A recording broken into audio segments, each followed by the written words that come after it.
really big life event happen for me, and it just kind of changed everything. My dad ended up passing away, and it just like going through his stuff and just the whole situation, it just really got me thinking about like my legacy and what I would leave for my children. Cause I'm a mama, I have an 8-year-old and I have in a week, 6-year-old twins.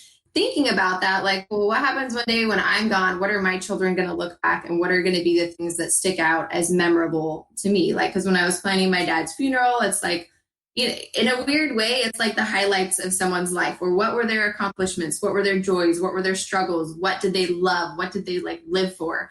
And it just made me really think, well, what are my kids going to think about that for me? And so, I mean, I really love volunteering, always have.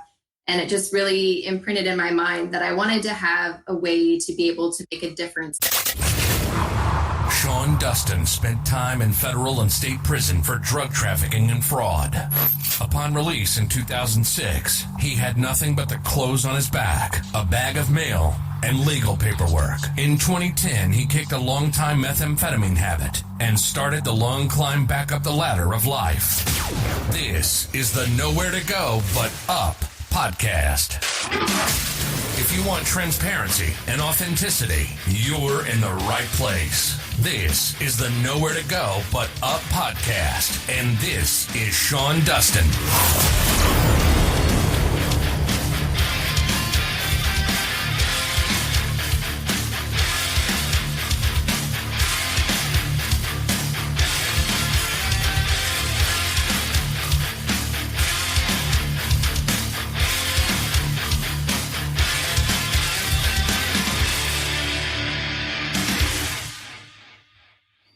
What's up? This is the Nowhere to Go But Up podcast, and I'm your host, Sean Dustin. It is Friday, the 15th of January. Good to see you guys out there. If you are listening and you're viewing right now, I have a special guest for you this evening, Cassandra Wallace, who is the reigning, or actually she won the 2019 Miss World America competition. And due to the COVID, they just carried it over. So she's been the like doing all of that stuff for 2 years. So she's been, weren't able to have that, competition this year. So she just carried the crown, for another year. And I believe next year, if we're all out of this, it'll be back to business as usual. A couple of announcements. Again, if you're getting any value out of what I'm doing here, do me a favor. And if you're on YouTube, go ahead and hit that subscribe button down in the corner. Thumbs the video up. That way we can get some exposure out here. If you're watching on Facebook, go ahead and share and like. If you have any questions for Cassandra as we're going through this is a live broadcast, so you will be able to participate within the comments. Go ahead and leave a comment or a question, and I'll make sure we get that answered. Let's see. What else do we got here? Any of my links or any way that you want to support the show, Cassandra's links will all be in the description down below, and I'll also be flipping them up here onto the broadcast as well. So let's get to Cassandra. Hey, how are you? I'm good. How are you? I'm doing great. Thank you for hanging out with me this evening and making time to come and talk to me and share a little bit about you and your story and where you came from, where you're at, and some of the causes that you are behind and trying to promote during your, do they call it a reign? Is that what it is? Yeah, I know it sounds super weird, but yes, it is called a reign. Thank you so much for having me on your show. It's such an honor to be here. Well, awesome. Like I said, thank you. And so why don't you start off by telling us a little bit about yourself, where you came from, how you got to be involved in the pageants, and because you don't have the typical story. No, I don't. I'm definitely not your usual beauty queen. That's for sure. I didn't grow up watching pageants and dreaming that one day, I want to be a beauty queen when I grow up. That was just not anything that had ever crossed my mind as a possibility, to be completely honest. It kind of I had a really big life event happen for me, and it just kind of changed everything. It led me down this journey. So my dad ended up passing away, and it just like going through his stuff and just the whole situation, it just really got me thinking about like my legacy and what I would leave for my children. Because I'm a mama, I have an 8-year-old, and I have in a week 6-year-old twins. So Wow. just thinking about that, like, well, what happens one day when I'm gone? What are my children going to look back, and what are going to be the things that stick out as memorable to me? Like, because when I was planning my dad's funeral, it's like, in a weird way, it's like the highlights of someone's life, or what were their accomplishments? What were their joys? What were their struggles? What did they love? What did they like live for? And it just made me really think, well, what are my kids going to think about that for me? And so, I mean, I really love volunteering, always have. And it just really imprinted in my mind that I wanted to have a way to be able to make a difference on a larger scale. Like, I do a lot of local community work and stuff, but I really wanted to find a way to do something bigger. And I wasn't quite exactly sure what that would look like. And so just in the like realm of trying new things for just trying new things' sake, I got invited to go participate in a bikini contest at a local casino.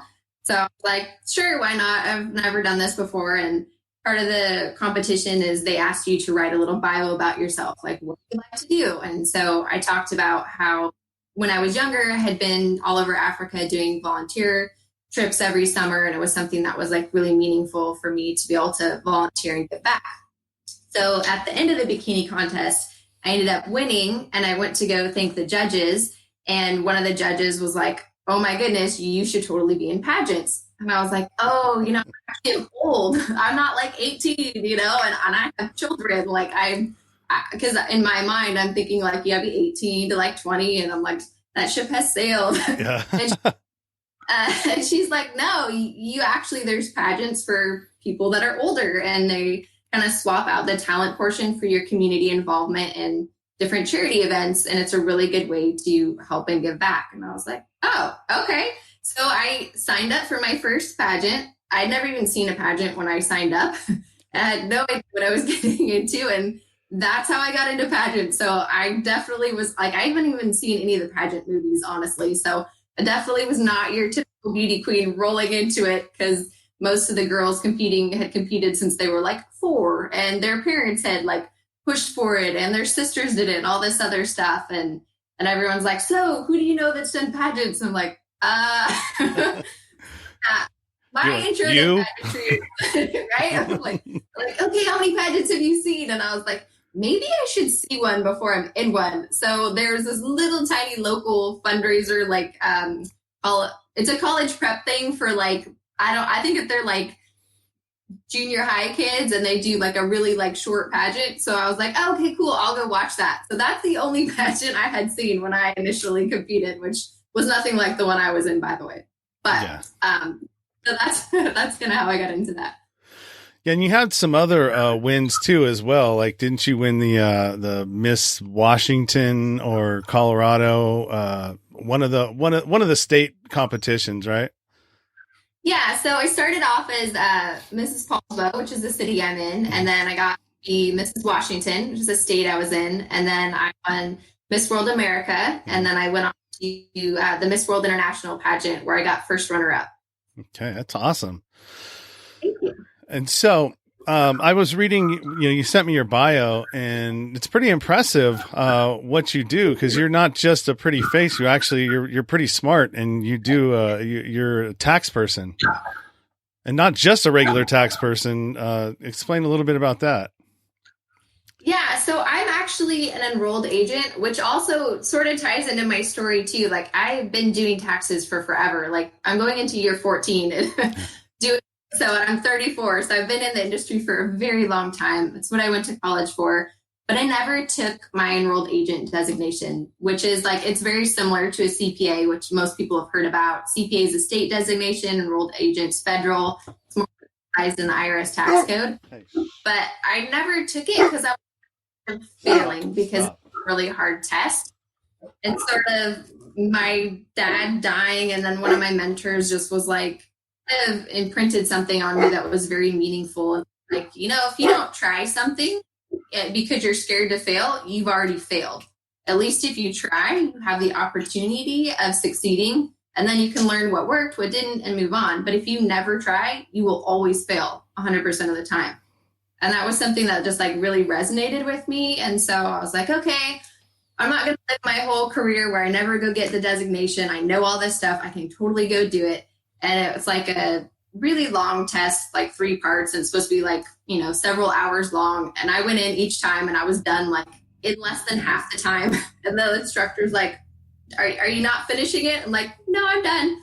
And I passed all 3 parts. They have like a 22% pass rate. So it was something that like I should have done a very long time ago. I definitely knew the information, but it was just that whole, like, I was scared to fail. And so for me, kind of my journey has been, and I'm grateful for my dad even being gone to kind of just to teach me that lesson of like, you can't just not do something because you're scared, because it's just, you'll miss out and you're costing yourself and no one else. And so for me, that was just like a really eye-opening experience. And yeah, I have my own tax practice now, which was also something scary to branch out into. But I love helping people save money, and I enjoy strategizing, and that's just what I do. So yeah.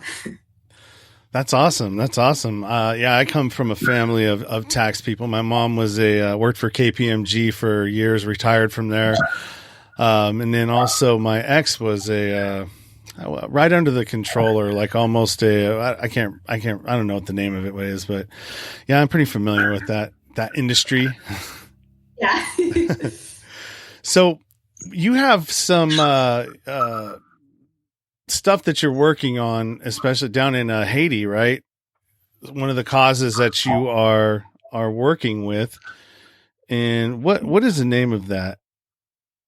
So it's the Youth National Football League in Haiti. Okay. So it's super cool. It's actually something that, like, for me, I still wanted to, even with like COVID going on, I'm like, I got to find a way to volunteer. It's definitely more challenging when you live in a state like I do, where everything's essentially been shut down since March. Like this week, school's open for the first time since March. Like that's how shut down everything's been here. And so I was like, there's got to be a way through social media. There's got to be something I can do.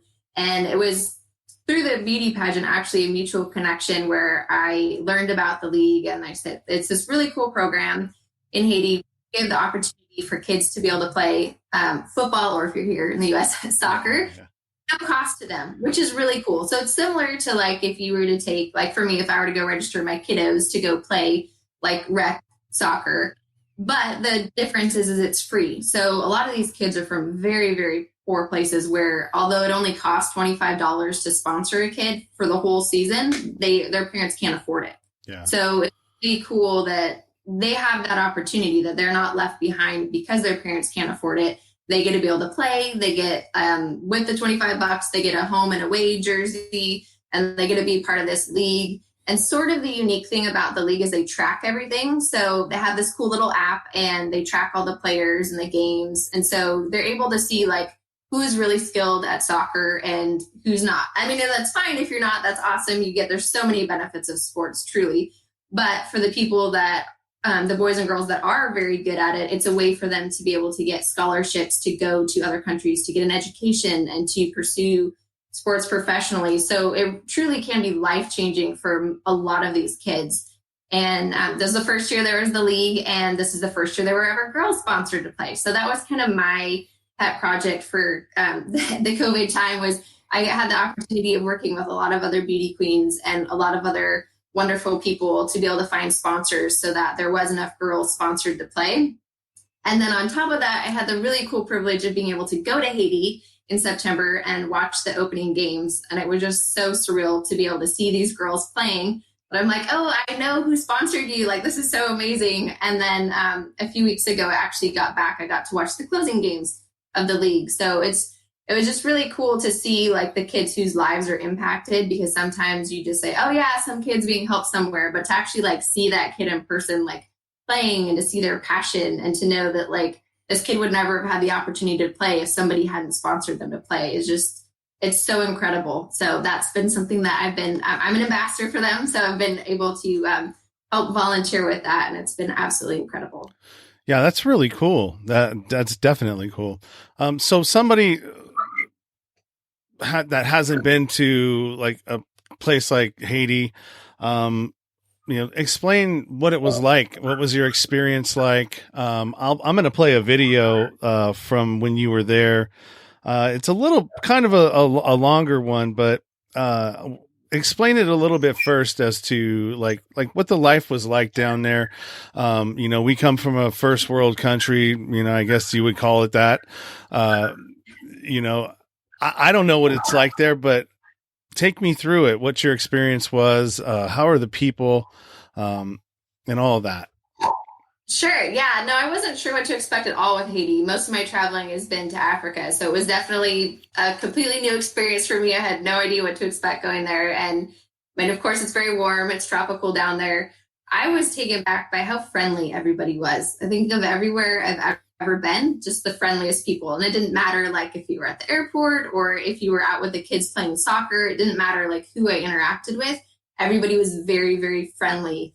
And there's beautiful parts of Haiti. It's a gorgeous country. There's also a lot of poverty there for sure. So it's sort of what you would expect in an area where there is a lot of poverty and like the things that come with that. Like there is a lot of garbage around, and you do see kiddos that definitely look like they haven't eaten in a while. And some of the kids playing, they're like, yeah, they haven't eaten today. And as a mom, it just like breaks my heart to be like, oh my goodness, there's a kid playing a sport. They're super excited and they're grateful to be there, but they haven't eaten today. And I'm like, I just want to like stop and feed everyone. Like the mom and me is like, no, that we, and so that was definitely like a little hard for me, but it was really cool to see that despite the circumstances, like how passionate the kids were, like, and even though some of them are really good players, some of them had like clearly never played before, but regardless, they just like had so much passion and energy and excitement. And you could tell that it was like so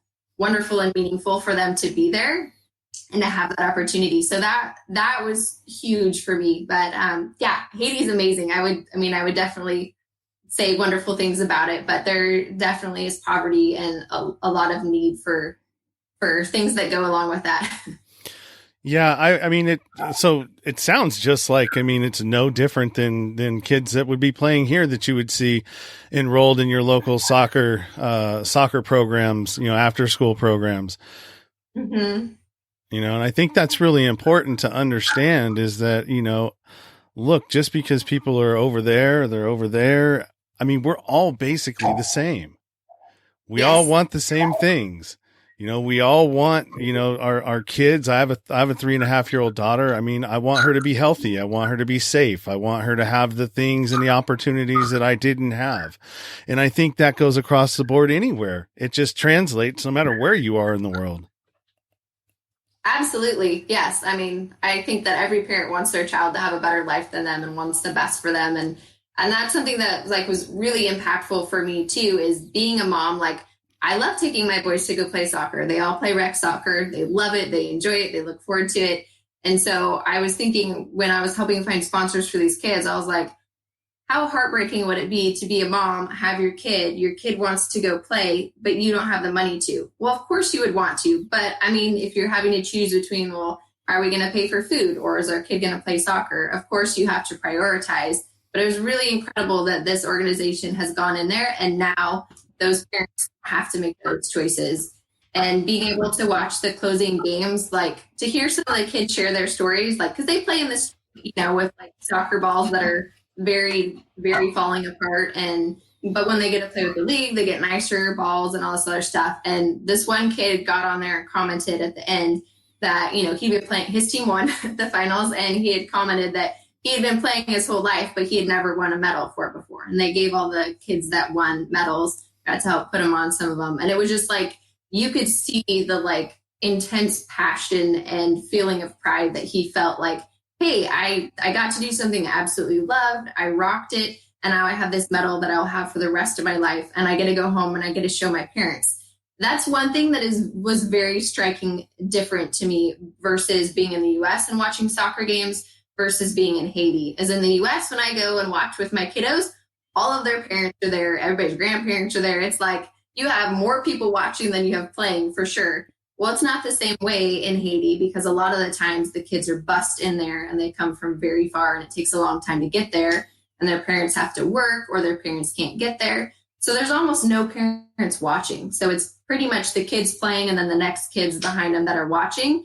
So that made it a little bit different, but it also made it more meaningful that the kids that won got to go home with their medals, being like, to show their parents like, hey, look what we accomplished, and to share that. But yeah, that was one thing I noticed that was very different. I was like, where are all the parents? And Yeah. it's a function of, if, you know, you have to work to take care of your kids, you can't always take off to go do that. You don't have that luxury. So it's just something that's just different between a first world country and not, is just, you don't have the luxury of time always.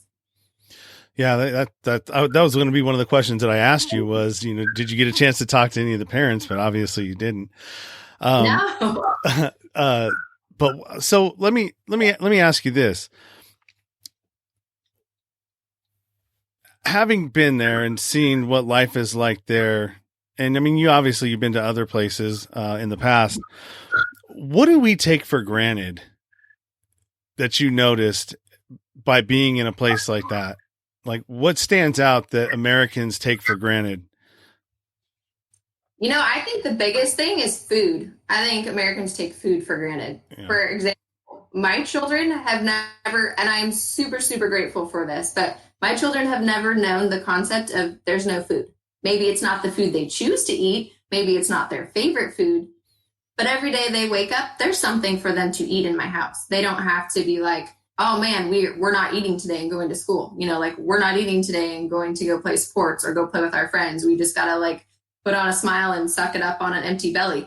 They've never had that. I mean, I do understand there are a lot of people in the US that do experience that, but not on the same level. And so I think the biggest difference is it wasn't unusual for the kiddos playing to not have eaten. And so, you know, on both the teams and all around. And that's something that like was really hard for me as a mom, because I want to feed them, you know, like I just like, So I think that was one of the biggest differences is, you know, like maybe they're a little bit tougher because they've had a little bit more adversary and they've had to deal with stuff that's just not as common. Because here you can go to school and there's school lunches, or there's food banks, or there's places and there's ways that if you don't have food, you can get food. And it's not quite like that there. So that was something that was definitely a big difference. Yeah, one of the things that I had watched in some of the documentaries that I've seen about, you know, areas like that is water. There's no running water a lot of the times in some of these villages, and some of the women have to walk miles to get water, and that's like a daily thing. Like walking to and from to get water is a daily chore, a daily task. It happens every day. And like, all we have to do is just lift a spigot and there you go. Right. Right. Yeah. That was a total trip. A lot of the water is all trucked in there as well. I'm not sure how in some of the places where they get their water, if they have to walk to it or not, but I know exactly what you're talking about. And when I was in Africa, I spent many days walking and getting water. It was like a 4-hour process. We go get water and then we come back. It's like your job, but It's just getting water. And so when you were in Africa, you were there when you were younger, right? Yeah. I started going when I was 13, and then I went every summer after that through college. So experiencing that, did that kind of help to like give you a better, I guess, appreciation for what you had when you came back to the States, having to walk 4 hours back and forth to get water? Yeah, no, it absolutely did. Like, it definitely would put stuff into perspective. You go to a village and the entire village shares a single toy that somebody made out of something, you know, and then you come home and you're like, oh, wow, I have a room full of toys, you know, or like, just like the food thing or the water thing. Yeah. Like I spent a summer in Uganda where there were a tribe where their crops had all failed, but they were so remote. They were 10 hours walking distance over a mountain from the nearest road. And so beans and rice had been donated, but none of them knew that because they were in the middle of nowhere. So I went with a group of people where we hiked up and down the mountain, going to the different remote villages, bringing beans and rice with us, saying, there's more back at the bottom, yeah. You know, and just to like, it took 2.5 months to pack all these beans and rice in, and everybody was doing it all day long. But it was like, that became what villages did for 2.5 months was just going up and down the mountain getting food. And so I definitely have an appreciation for being able to open my fridge and have something in there, or being able to be like, no, I want something else, and just drive down to the grocery store, and be able to get it. It definitely does put things in perspective. And I think probably shaped me a lot as a child for the things that I prioritized and the things I wanted to do and didn't want to do, just because I felt like I had a different view than if I had never seen a world like that. Yeah, that makes sense. So we're going to go ahead and show this video here real quick. Let me go ahead and share screen right here.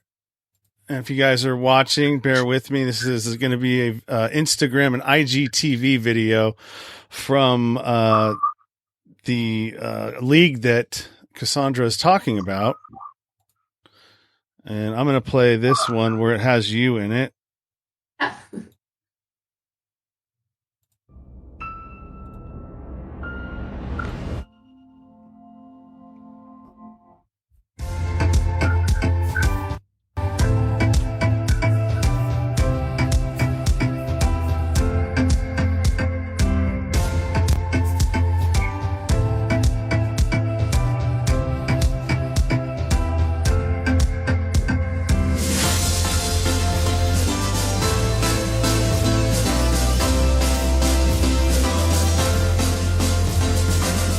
I'm super excited to be here. It's a very beautiful country, and I'm really excited for the opportunity to see the league in action.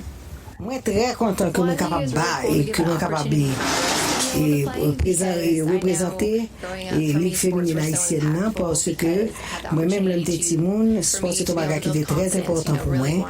C'est un grand parti de vie. Moi, il te permettre de développer personnalité. Il te permettre moi gagner plus amis et puis il te permettre moi que. Now this isn't another language, but this is basically just to give an idea of what it looks like down there and what she experienced. Moi, parce que nous capables de très loin dans sa affaire, si je suis un bon professeur, des bons coachs, par exemple, qui peuvent faire au niveau international dans tout le pays. Je suis très content pour moi qui bel travail que je dois faire, je suis fier de lui. Et je parle avec tout business sur le bord, tous les amis, tout le monde qui me connaît, famille, tout le monde qui a un business sur le bois, je parle de tout le travail que je dois faire et tout le monde excité, tout le monde content, tout le monde veut participer avec Pedro parce que je trouve que c'est le plus bel bagage qu'on a une chance pour arriver dans la vie à travers le sport. Et ma camp avec tout à 100% et tout le monde que je connais veut camp avec, veut aider dans ce sport-là parce que tout le monde aime ce sport-là, il veut ce sport-là, il est d'accord avec parce que c'est donner une opportunité à un enfant pour réussir dans la vie. Moi, je voulais dire toute famille qui a un petit monde qui veut faire ça. So that's an idea of what you were doing while you were down there. Let's go ahead and, if you want to check out this, they is Tap in Haiti on Instagram, and they also have a basically mobile solutions where they do all their stuff. Now, can you basically do any donating if you want to donate to the cause through this website, or is there something specific? Yeah, you can. So basically what Tap-In is it's an app that allows you to see and to track the players and the coaches and the teams and the progress. But yeah, you absolutely can. So you can go on to like their social good, and then you can click on they have the different countries that they're involved in. It's not just Haiti. That just happens to be the one that I've been helping with. But so it's an app too that you can download however you get your apps. And then you can click on the different countries when you have the app. Okay. And then it allows you to sponsor players. That's $25 to sponsor a player. Or if you want to sponsor a whole team, it's $450 for the whole team. There's 18 players on each team, and you guys see their like the photos, their jersey numbers, and it's super fun because when you sponsor either a player or a team, they send you these absolutely adorable videos where they thank you personally.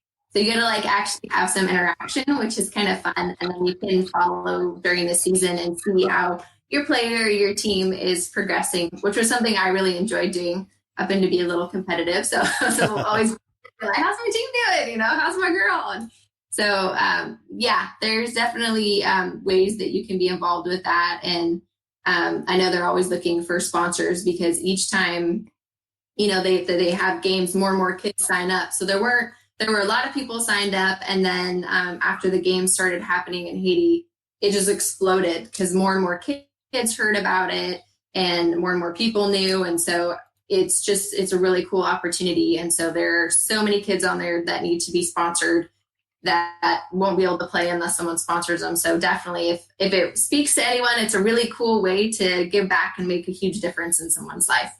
Yeah, and $25, that's not a whole lot. I mean, that's basically one drive-through session at a fast food restaurant.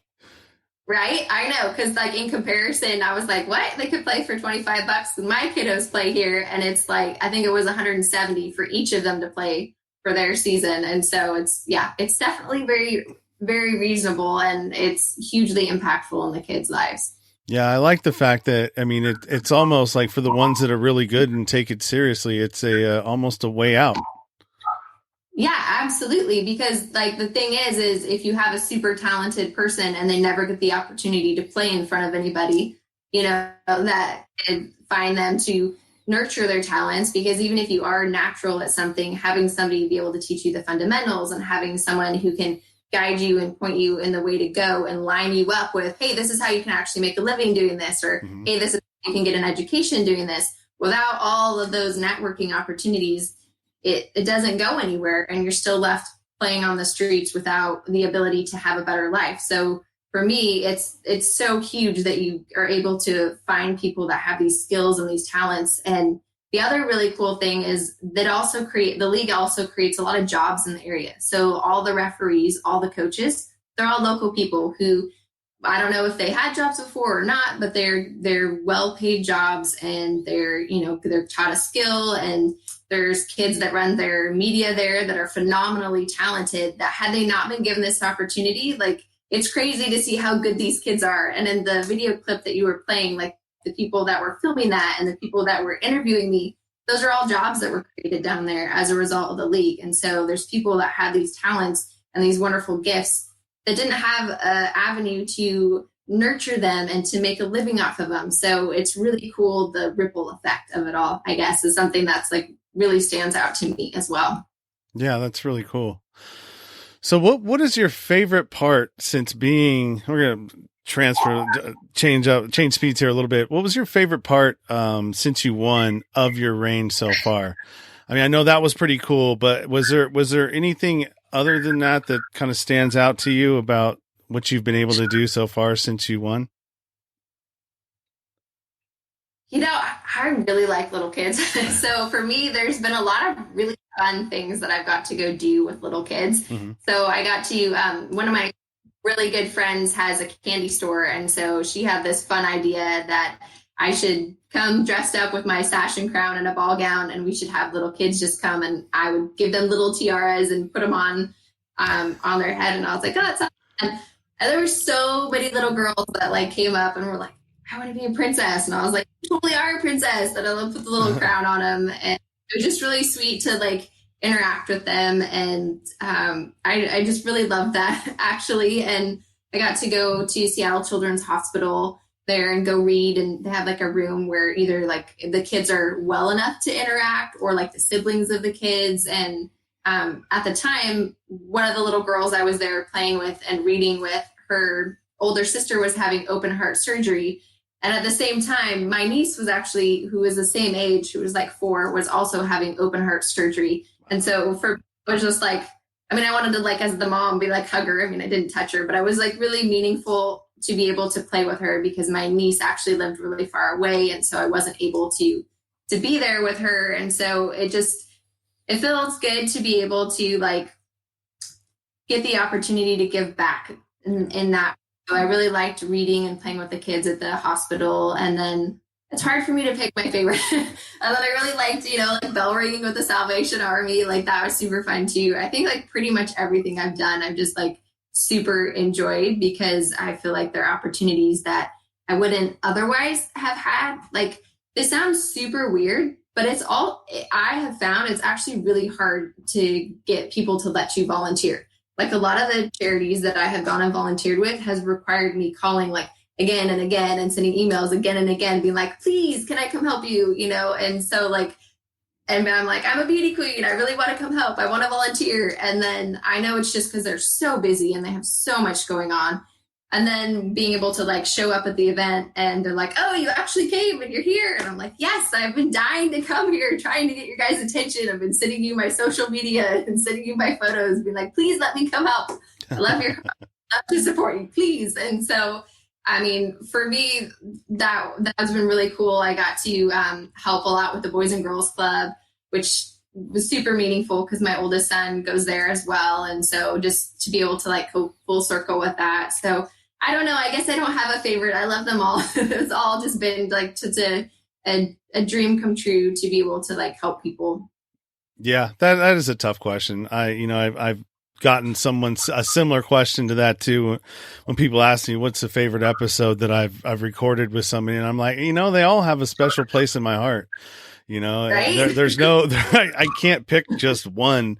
Each one of them has helped me or helped somebody else or given me a piece of information that I didn't have before. So, Yeah.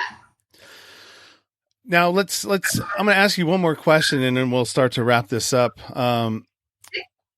Since the pandemic hit and the lockdowns and everything else, everybody's kind of, well, maybe not everybody, but I mean, if you're doing it right, you've sort of figured out, something that you may not have noticed or known before, or maybe you picked up a new passion, or maybe an old one. Did you experience anything like that for yourself, during the lockdowns, like maybe notice something that wasn't important to you before, but is now important?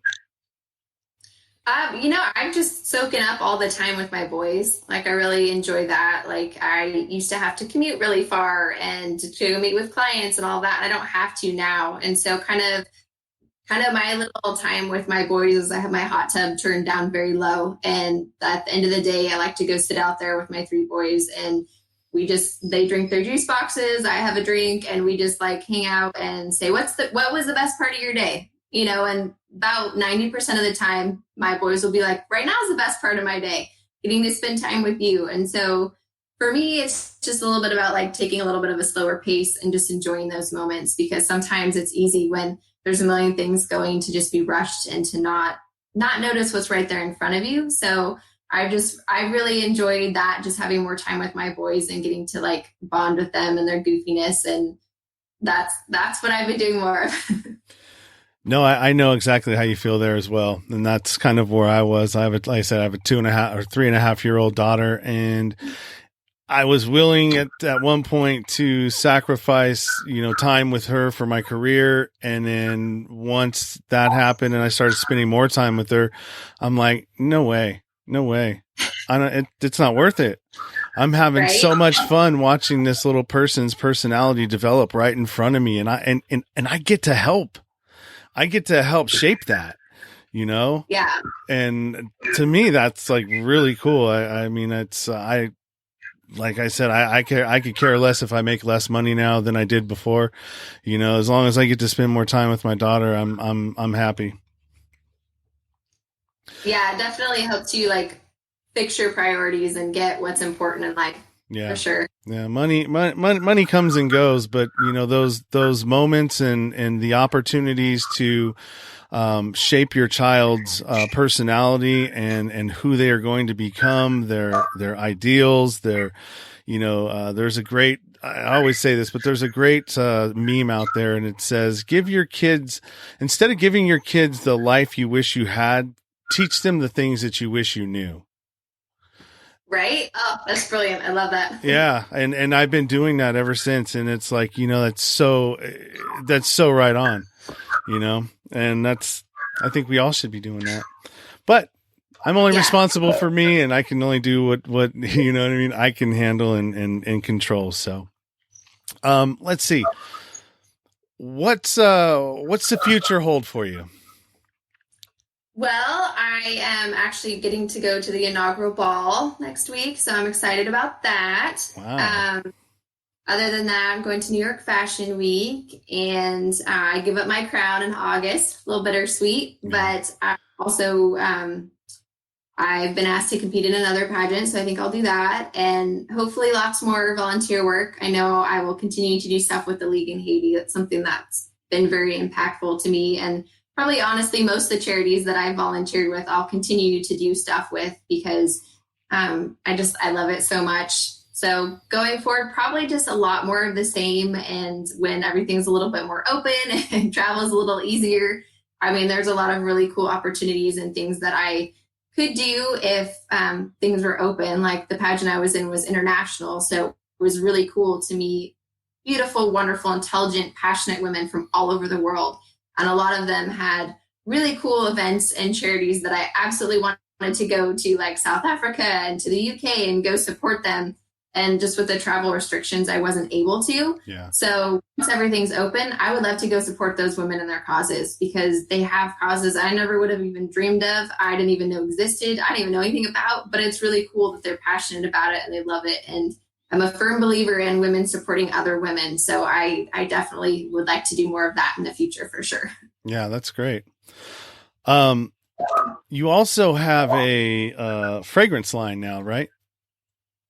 I do. Yeah, that was just, so there's been a lot of like really fun things that have happened as a result of being in the pageant. And one of them is I got to connect with this wonderful man named Pascal in France. And he had seen some of my interviews that I did and was like, hey, I want to do a perfume that's sort of like if I were to take your personality and put it in a bottle. Like, as weird as that sounds, he's like, the characteristics that I like about you, I find endearing. I want to match those with fragrances and make a perfume. What do you think? And I was like, oh, that sounds amazing.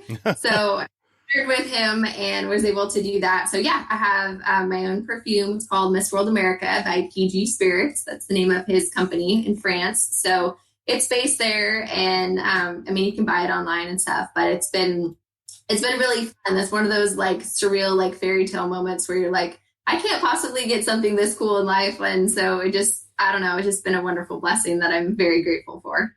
That's awesome. That's awesome. All right. So we're at about 41 minutes now. So why don't you go ahead and let everybody know where they can find you. I've got your Instagram here and your Facebook. So, I'll put those up as well. And all of those are available in the description, and a lengthy bio is there as well. What's up, buddy? My child poking in the background. Okay. No, you cannot. So yeah, you can find me on Instagram. It's just Cassandra.Wallace. And then on Facebook, it's just Cassandra Bannon Wallace. And those are the best ways to reach me, for sure. My kids are all interrupting. Sorry. That's all right. So yeah, that's the best way. I try and check messages on there, and I love it when people reach out to me with like volunteer opportunities. Especially if there's something I can do virtually or help out. I'm a huge fan of that, and I have met a lot of people and got to participate in a lot of things that way. So for sure, if you've got some cause that you feel I can help assist you with promo or doing anything, please reach out to me and I would love to help you. Awesome. That's great. Well, then, what we're going to do now is I'm going to pull us out of here. We're going to do the wrap up, and I'm going to talk to you right after this. This is actually going to be episode 93. I know it said at some point it was number 92, but that didn't work out. And also too, if you were listening to yesterday's live stream, and my audio is a little bit different, it's because I forgot to push the record button on my local audio, so I had to settle for the StreamYard audio. So this time I made sure I didn't do that. So, all right. Well, I appreciate your time. I appreciate everything that you're doing out there, your causes, and trying to make the world a better place. I think we all need to be doing that at this point. Thank you so much for having me on your show. It was such an honor to be here, and I appreciate you letting me take the time to share about myself and the things that I'm passionate about. Awesome. Well, I appreciate it, Cassandra, and we'll see you soon, and hopefully everything out that you're doing out there is going to be making a huge difference all over the place. So I'm going to pull you out, and then I'll be with you in just a moment. Okay. All right. Well, that was great. We're definitely blessed to have her show up and share her story and, what she's doing out there. And you'll see me the next time. I believe it will be probably in the beginning of February. I have another one scheduled, unless I do another one before that. Otherwise, just keep following me on all of my social media. Anywhere that I want to be, or anywhere that you can connect to me in the show, will be in the show notes in my link tree. That's the best place to find everything about what I'm doing. Other than that, I will catch you guys later. You've been listening to the Nowhere to Go But Up podcast. Sean is a single dad, a union blue-collar guy, and he spent time in federal and state prison for drug trafficking and fraud. When he was released from prison in 2006, all he had was the clothes on his back, a bag of mail, and some paperwork. Since then, he's turned his life around and shares the struggles and successes on this podcast. We hope you enjoyed the show, and we hope you were moved. To connect to the show, book a guest spot. For merch, Patreon, PayPal, and social media links, go to linktr.ee/nowhere to go but up. On Instagram at Nowhere to Go But Up Now. On Twitter at But Up Now. On the YouTube channel at Nowhere to Go But Up Podcast. See you next time.